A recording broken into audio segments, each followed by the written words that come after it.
stories connect us as humans because stories are based on experience and stories bring the message to life. So the ability to tell a story is a key leadership skill. It's a way that we inspire. Welcome to the My Future Business Show, where we get you in front of your best audience and keep you there. Not only are we interviewing the biggest names in business to help you become even more successful, we're inviting you to book your spot on the show to help you grow your business. So at the end of the call, make sure you fill in the interview application form at myfuturebusiness.com/interviews. Hello and welcome back to the My Future Business Show. My name's Rick Nusky.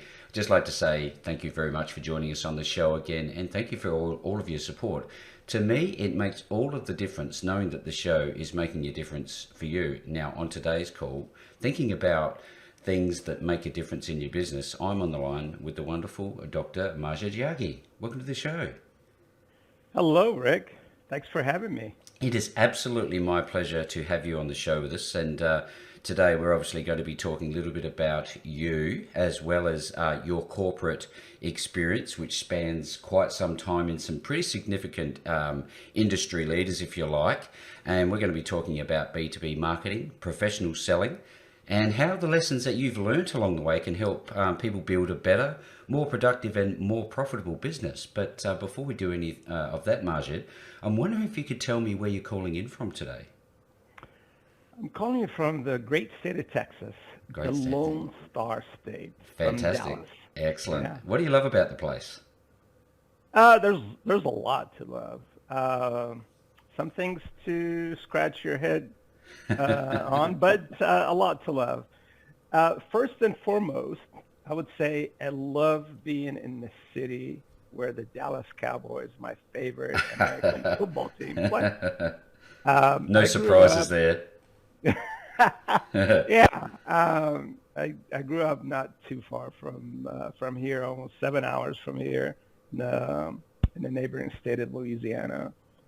And at the time, the local Louisiana professional football team, the New Orleans Saints, were not really that good. And the Dallas Cowboys were America's team, so it seemed, now that I think about it in hindsight, it felt like every weekend they were on TV. So naturally, yep. I grew attached to them, and it continues to this day. So I love being in the city where I can get in the car, turn on the radio, listen to everything that has to do with the Dallas Cowboys. And that's just a privilege and an honor and a blessing at the same time to be here and catch a couple of games here and there live in person.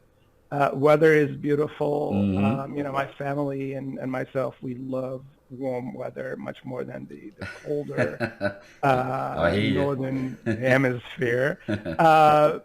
We love the food. Amazing food culture here. Everything from barbecues to Tex-Mex to authentic Mexican food.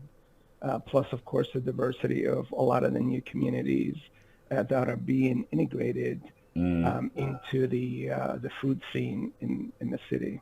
Tell me about what you think of life now, where you're at in your life's journey. What do you think the most important thing is for you at the moment? Oh, at this very moment, it's just enjoying life, taking it one day at a time. Yep. And that's one of the reasons why I left a 32-year corporate career and a very, I would say, rewarding financially, I might say, financially rewarding career, and go into something that I also love and that I wanted to do for years, and that is teaching. We'll talk about, can we talk about that in a moment, but I'm wondering if we could just go over a few more other things with you in terms of, you talked briefly about growing up. Where was it that again that you grew up? Yeah, so I was born in Amman, Jordan, and I came to the States in 1980 as a 16-year-old. Yep. And then I continued my journey I joined two of my brothers and one sister at the time who were already here in the States studying at different universities. And I came here, I joined them, and I continued the journey in Baton Rouge, Louisiana. But my first few years were in Jordan. Um, Food is a very important part of my life so far. So, and Yep, I've been yep. fortunate in having lived in places that have amazing food. So, growing up, my mom, bless her soul, was a great chef, and then continuing the journey in New Orleans or Baton Rouge, Louisiana, being very close to New Orleans and experiencing Cajun food. Oh yes, yum Talk yum. about elevating your food experience. And now living here in the great state of Texas, as I mentioned, a lot of food. So, yeah, that's Wonderful. Jordan and Louisiana are probably the two biggest parts that Parts have of your life, that's right. impacted my life. Yeah. Yeah, fantastic. As would be, I guess, the people that would have been around you early on. Now, I know inside of your book, there's a certain person in your world that helped shape you into the individual you've become. I know that you're one of 8 children. Tell us a little bit about Yes. your family. Yeah. Thanks, Rick. Yeah, it's a very important. I mean, it is the foundation of who I am as a person today. Mm. It's the reason for my success. It's the reason for my being. So I'm one of 8. I'm the fourth, um, the third boy in a family of 8. My family is originally Palestinian refugees. My mom and my dad, they left their respective villages in the 1948 Israeli-Palestinian conflict, Mm. and they spent 10 years after that just going from one refugee camp To to another. to another until they settled in 1956 in Amman, Jordan, and they made a home there, and it's been our birth place ever since. Growing up, obviously, I would say the first 20 years in Jordan, Rick, so from 1956 to 1976, 1977, Mm-hmm. I would say we grew up poor in the sense that financially we were okay, very challenged. Challenged, yep. Just didn't have a lot of resources. Mm-hmm. Dad was in and out of jobs, not really committed to the family. So my mom had to fill the gap, and she had to take things on her own. Big shoes to fill. And yeah, absolutely big shoes, but she had the brains. She had the biggest brains. When I think about it today, as a former corporate executive, Mm-hmm. as a university professor, and I reflect on her journey, Rick, it is it is unbelievably amazing how this woman, who I did not tell you this, but she was illiterate. She was Mm-hmm. completely illiterate. She did not know how to read and write. We taught her basic writing skills because she had to sign documents and she had to be Yep. able, okay, to do basic reading. But that never, ever stopped her from pursuing her dreams. That's And her incredible. dreams were encapsulated into one mission. And that mission was to make sure that every single one of her 8 children was the most successful in their own career. She wanted to make sure that every single one of them got an education because she knew that education was the path, their path, her offspring's path to prosperity. She wanted her kids to have a better life, a much better life than the one that she had. And she knew that education was their only way out of I that. I can feel that there's a lot of love there. I can just sense it through the airways, if you like, and it's a wonderful Thank thing. you. Thank you very much for sharing. Now, I take from this also, Majed, that her mindset was such that it was perseverance, it was tenacity, it was, just sticking with it and having that singular mission. How has that transformed for you in a professional sense? Oh, completely every aspect of my success in life, I Mm. attribute to those foundational skills and values that I learned from my mom. that she instilled in every single one of us. Yeah. My siblings. We're 5 boys and 3 girls. In my book, Leadership Lessons from an Illiterate Mother, I talk about those 4 lessons. And it's interesting you mentioned perseverance, because that's one of the lessons that I learned from her. Mm. To me, when I reflect on my own personal journey, having spent 32 years with 4 of the largest consumer goods companies in the world, 4 Fortune 100 companies in the world, and one of the reasons for my success is my perseverance. And to me, perseverance is the ability to focus on a particular target and a particular skill and not ever giving up and doing everything that you need in order to get you there. It's not just about hard work. It's about recognition of what is it that you need in order to accomplish that objective, and then doing things that are going to enable you and empower you to get there. See, with this clarity comes objectives that you would have set in these senior corporate roles. And it would have been very easy for you to look at the strategy and say, well, look, most of this is to do with people. People are obviously what business is basically from a foundational level. How do you think that's helped you strategize in those senior roles over the years? You're absolutely right, Rick. It's all about people. But to get the most out of people, to inspire people, that's the genius that is leadership. That is the quality that a lot of people do not have. Yeah. You think about, whether it's a sports team. What's your favorite sport, Rick? AFL football. Football, yeah. AFL football. Yeah. So if you take the best team out there, you will find there is a direct correlation between their success and the coach's ability to get the most out of their people. Yeah. So you see it a lot too in interviews and the way they talk. Yes, absolutely. I mean, you see them use a lot of similar words. You see them use a lot of similar analogies. You see the entire team focus on one thing, whether it's winning or being a good team or whatever the objective is. In my leadership research, I did a study a few years ago that looked at leadership perceptions among 2 international cohorts.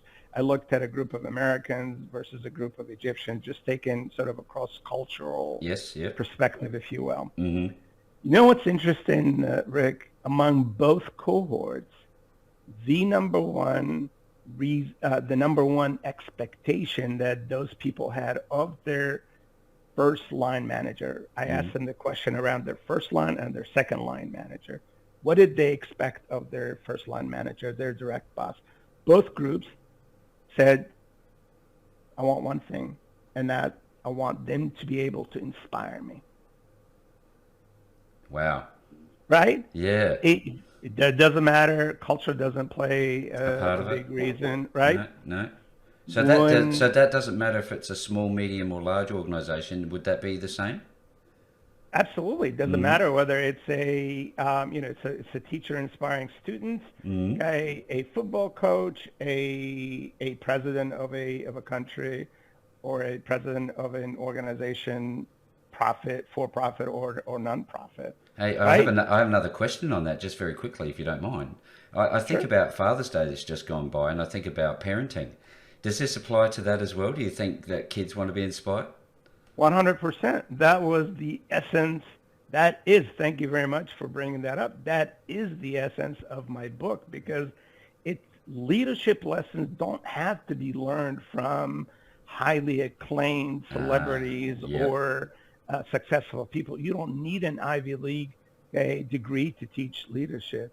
Leadership lessons, the most important leadership lessons, can be learned from the least expected sources, whether it's a parent, in this case, a father, since we're in Father's Day Yep. period, a mom in my case, or a lot of other people, very unexpected. So the ability to inspire people, and it goes back to your question on the importance of people, the ability to get the most out of people is the biggest attribute in leadership that organizations expect. So how do you? It's this come back down to early recruitment phase to choose the right team of people to join a business, and does this is there a formula or a model for recruitment so you get the best people who are on board with this? It depends. So there's a couple of different schools of thought on this. In 2010, I had the unique opportunity to have a close interaction with the former CEO of Xerox, a very successful lady by the name of Ursula Burns. Yes. And one of the great female CEOs in America, globally for that matter. And somebody from the audience, I still have my pocket note clips from that meeting 20 years ago, believe it or not. I believe it. Asked the question, what is the role of the CEO? She said, the role of the CEO is three things. One is to set a vision for the company. Okay. Two is to hire the next level of senior leadership. And then three, of course, is to go around the company and inspire people. So going back to the second point that she made, she in that lunch discussion, she elaborated. She said there is a trickle effect in her mind, an expected trickle effect, that if she hires the right set of next level leaders, that those next level leaders will in turn hire great people like themselves and so forth, and that trickle effect will go all the way throughout the organization. And when you think about it, it kind of makes sense, right? The opposite is very likely to be true. That's why I do my research on toxic leadership, which is the dark side of leadership, because the opposite is absolutely true. Right? True. Yep. I wonder if we're talking about inspiration, we're talking about choosing the right people. And I'm wondering, does inspiration also relate directly or indirectly to ownership and responsibility? Does that inspire people to do the right thing? Yes. When you think about inspiration, conceptually speaking, it's based on behavior, right? Yep. So the behavior of my leader inspires me to emulate that behavior, to be the best at what I do. Their behavior is critical, right? Because we learn from what we see. I mean, culture, when you think about it, I know we're switching a little bit, talking about culture. Culture, some people define it as culture is what people do when nobody's looking, right? Yes. Yep. But the key word here is do, right? So we're still talking about how people behave, right? Yep. So you walking in the hallway, there's nobody in the office, right? And you see or you drop something on the floor. Do you pick it up, or you're walking in that same hallway and you see something? Okay, you see $100 bill. Do you pick it up and you put it in the break room and you put a note on it, or do you put it in your pocket? So it's all about behavior. So to go back to your question, inspiration is about behavior, because let me take you back to that piece of research that I mentioned. It is one of the earlier studies that I did in my leadership journey. So when those two cohorts, the Americans and the Egyptians, Eastern culture versus Western culture, my hypothesis was there might be some differences. Turned out to be that people are people. They expect the same thing. So when they said, I want my boss to inspire me, they also said, I want them to delegate some work to me. They also said, I don't want them to play favorite. Yep. They also said, I want them to spend more time, coaching and guiding me. They also said I don't want them to spend time politicking uh, than working. And then finally, they said, look, I, I want to know what my boss is thinking because a lot of times I don't know what's in their head. So when you think about all those things, it's all about the leader's behavior. Mm. Yeah, wow. I think about boots on the ground, and I think about visible leadership as opposed to absent leadership. You know, I'm your boss, but you never see me. They are Right. starkly different approaches. Is there a time and place for both, or should one precede the other?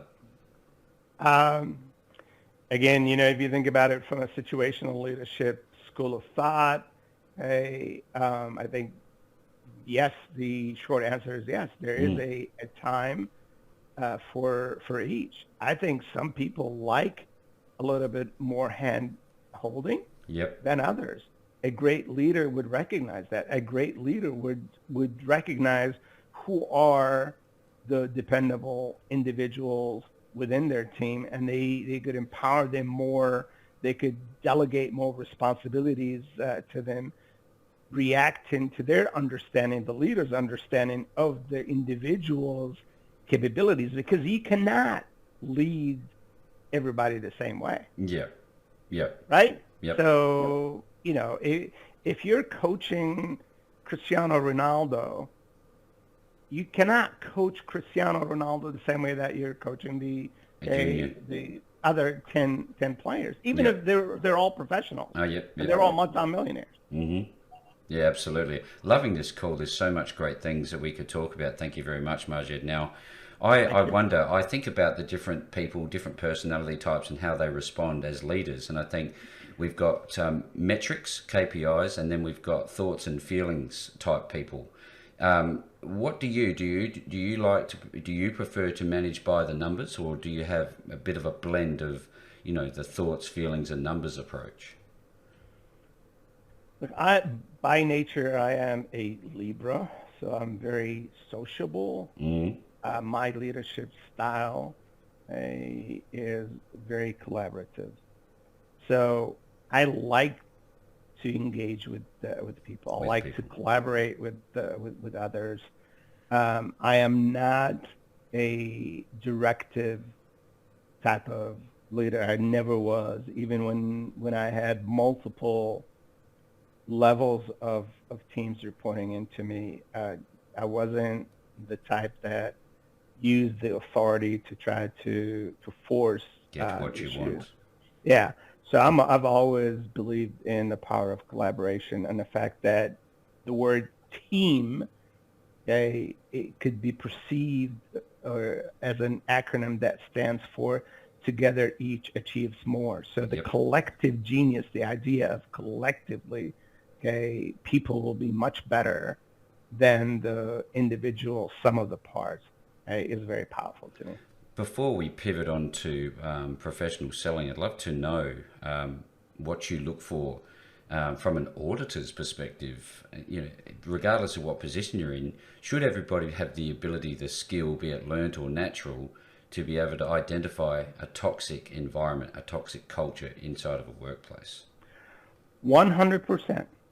And Mm. what is truly a sad state of affairs is that organizations, big and small, spend enormous sums of money annually training high potential individuals to be the next great leaders. Yep. Those organizations, I mean, we're talking, Rick, we're talking, Fortune 100 companies are spending millions Millions and millions and of millions. dollars. As a former Fortune 100 corporate executive, I can tell you I've been on three leadership experiences, three different leadership programs that have cost anywhere upward of $10,000, right? Mm-hmm. Mm-hmm. What organizations do not do is they do not do anything to try to, excuse me, to try to expose toxic leadership or even talk about toxic leadership behavior. I describe toxic leadership as the cancer of organizations. If you do not detect it early, your organization in trouble. If you have a toxic leader within the organization and they go on spewing their toxicity and the organization does not do anything about it, people leave because, as you and I know, people leave bosses. They don't leave companies. Mm-hmm. Some people will emulate that toxic behavior, and slowly that destructive behavior will eat up the organization. Almost So, becomes cultural, doesn't it? absolutely. So by all means, I think that organizations should do something to try to diagnose the level of toxicity, if not across the organization, at least start at the leadership level. And I've never advocated, Rick, that you do this diagnostic in order to fire them. No, No. okay, because obviously, they're contributing to the organization, but you do it in order for you to manage it. Yep. You do it in order to identify, hey, look, you got a dark side, man. Okay, you cannot be rude to people. Okay, let's put together a plan. Let's make sure that you're addressing that, right? Yep. Obviously, toxic behavior, as you can imagine, as a spectrum, can run a very wide range. If we're talking about people that are extremely toxic, then obviously you have to react to it. If you got somebody who is just It's not black and white, is it? It's not black and white. I mean, you think about it. You think about this. You have the passive aggressive leader. You've got the passive aggressive, teammates. You've got those who have personal agendas that they're trying to fulfill to maybe corporate ladder climb. There's just so many variables to this. Now, I just would like, if we could, Majed, to talk a little bit about, I guess for context, just some of the organisations that you've worked with, because I think a lot of people on the show don't know your background. Tell us a little bit about the actual brands that you've worked with. Yes, so just briefly. I'll start in reverse order. So I spent the last 23 years at Coca-Cola. I left last year, around this time last year, as Vice President of Global Accounts. Yep. Prior to that, I spent 2 years in brand management with Kimberly-Clark, the company that makes Kleenex and Huggies diapers. And then prior to that, 5 years with Gillette, selling razors and personal toiletries. Yep. And my first job out of college was with a company called Warner Lambert. It does not exist, the company today, but they sold their brands. They did Schick razors, Dentine chewing gum, and other confectionaries. So as the sum of the parts for all of those different experiences across very different organizations, are there any commonalities that you've really, I guess, adopted and embraced in your training? Yes, perfectionism. All those companies, I mean, they're global and, they're enduring for a lot of reasons, but one of the reasons is that they're perfectionists. I'll give you a couple of examples.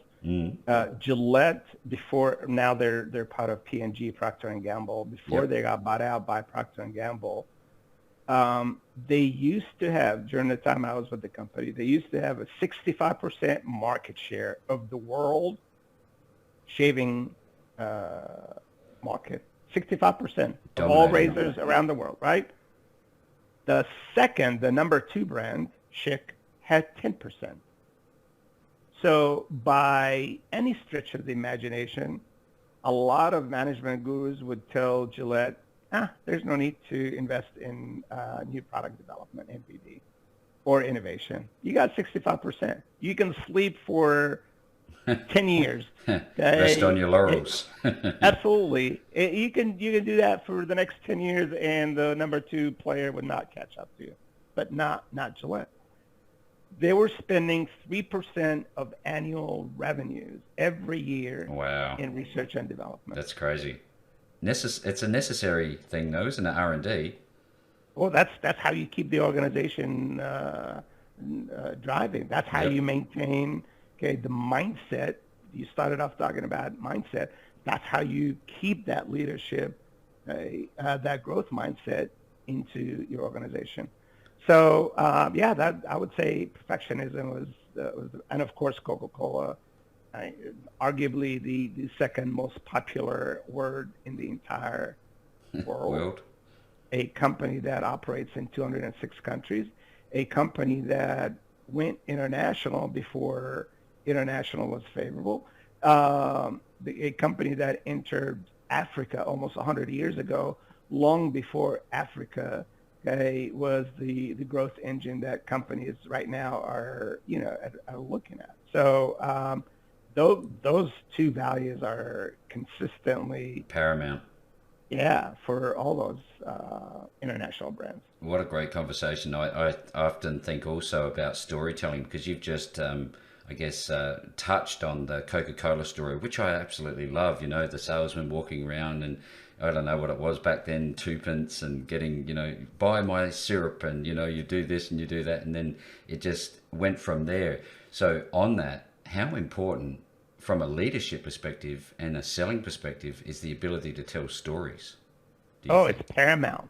Oh, it's paramount. I mean, you stories connect us as humans because stories are based on experience. Yeah. And experiences are what Everything. we go through, right? Yep. So when I used to travel with Coca-Cola, and we'd go in very remote places in places like Tanzania in Africa, and we would be talking over dinner with some of our partners, and they would ask questions, right? And I would tell them, okay, a story, and then immediately they would go, oh, well, let me tell you, my first time drinking a Coca-Cola. It wasn't actually when Coca-Cola entered Tanzania. I was traveling years ago in Kenya, and that was the first time I tasted Coca-Cola. So stories are based on human experiences, and stories just bring the message to life. So the ability to tell a story is a key leadership skill. It's a way that we inspire others. I mean, if you look at some of all the great, inspiring sports-related videos, the coaches on those videos had a great story to tell. Yep. And those stories are being told in reality by coaches and teachers. I do it all the time in my classroom, right? I use these stories and anecdotes to amplify certain points. Yeah, fantastic. Now, I love this whole idea that you can tell a story to help you sell, to help be a good leader. Tell me, what's the difference between normal selling and your reference to what you've called professional selling? Is there a difference? There is a difference because I'll tell you, professional selling is different because it's based on a very systemic, organized, well thought out professional approach. Yep. It's more relationship based than traditional selling. Traditional selling, you think of a door-to-door salesperson that's selling, I don't know, Tupperware or encyclopedias, right? Or Avon. even, yeah, Avon, or, a car salesman, right? But professional selling, it's more long-term, right? So it's about a relationship. So think of, you get hired to work at Coca-Cola. Well, you're not selling Coca-Cola. I never sold Coca-Cola. All I was doing, my teams never sold Coca-Cola. We never physically got in a car and said, hey, Mr. Retailer. Buy my Coke. Yeah, no. We were maintaining the relationship that existed years ago. But in order to be successful at maintaining that relationship and not screwing up what the company has done for 137 years, you need professionalism. You need the highest level. It's next level stuff, isn't it? Absolutely, absolutely. You need GM level thinking. You need a growth mindset. You need somebody who's not just going to come to you, Rick, and say, okay, Rick, I know you have your grocery store. I know your traffic is down this month, but let me share with you a study that our company did. Or here's a story from somebody who has a grocery store similar to yours. They were facing some down time, and here's how we helped turn around their business. And I bring the success story that helps turn around your business, even though it has nothing to do with Nothing to buying do with it. Coca-Cola. Yeah, wow. I can imagine sitting around a fireplace with you, a bonfire with a group of people, just sharing stories about your journey. And I believe you've gone on to create professional selling programs. Is that correct? No, no. To be honest with you, I joined the wonderful organization, the University of North Texas, here locally, and there is an award-winning professional selling program that was Okay. launched 9 years ago by Dr. Jeffrey Lewin, who's no longer with the university, but he's done a marvelous job of creating this program. But what we do is we bring in a very select group of individuals from the university. We normally take in between 10 to 20 people, and they go through this program. Got it. Yep. It's a year long, and it's very successful. Huge track record. Yes, fantastic. Thank you very much for sharing. Now, Yeah. I often think about the different type of people and their roles that they have in an organization. But do you think that everybody should have a selling mentality, even if they're selling internally to each other or externally to somebody? Not only that, Rick. Every single function within an organization, meaning your lawyer, your CFO, your supply chain, okay, your HR person, they have to have professional selling qualities because they're selling themselves. They're selling their function. They're selling their capabilities. It's selling strategies. Selling value. Absolutely. Your lawyer is selling their ability to defend, to understand the law inside out, and to think ahead of time. So they're selling something. I always tell my students, okay, we're all salespeople. We just don't realize it. And professional selling allows you to systemically compartmentalize what you learn and brings to the forefront the things that you need to do in order to be successful. So I agree. So to your point, yes, everybody should have some degree of professional selling, regardless of their function or their level within the organization. What do you think? What do you think CEOs do when they go on their quarterly earnings call? Yep, absolutely. They're selling themselves. Now, I wonder, you've obviously been exposed to a lot of students, both online and face-to-face, presumably. What are the most common questions that you get asked? Relative to leadership or selling, it doesn't really matter, because I'm sure there'd be some common ones.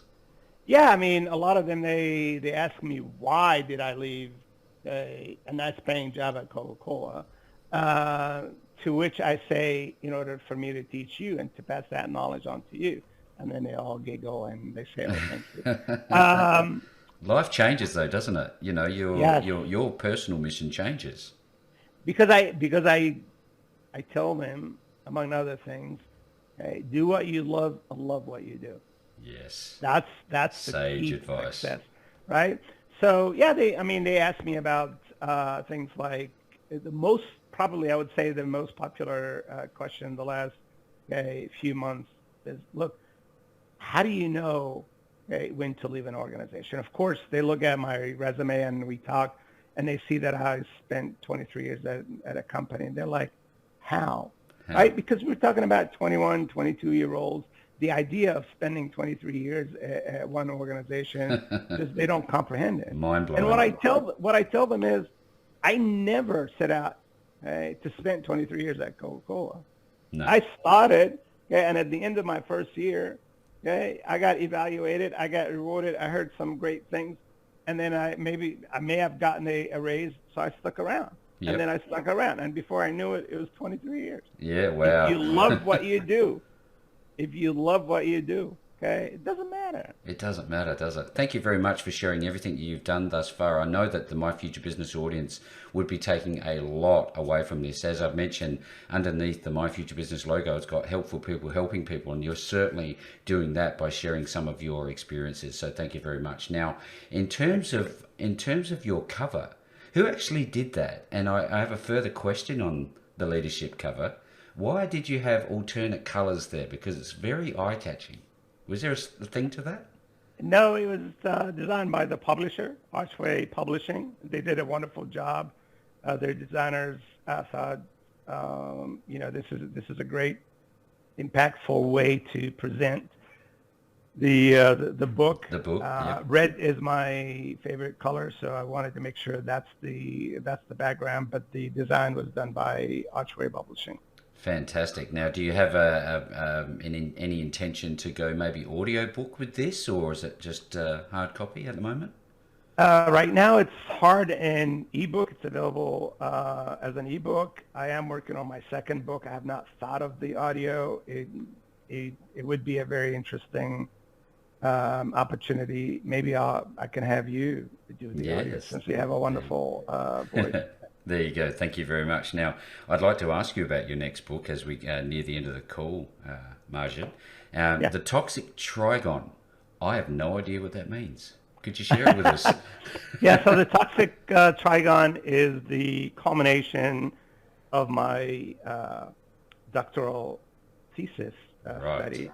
Yep. And it comes down to three things that really are extremely dangerous to organizations: a bureaucratic culture combined with what I call continuance, commitment, and toxic behavior forms the toxic trigon. Very, very quickly on each one. Bureaucratic culture, you know what it is, very layered, a lot of bureaucracies. A continuous commitment is when you have individuals on your team that are only committed because of the job, because of the money. Yes. And the minute they get somebody to pay them 5 cents more an hour, they might jump ship.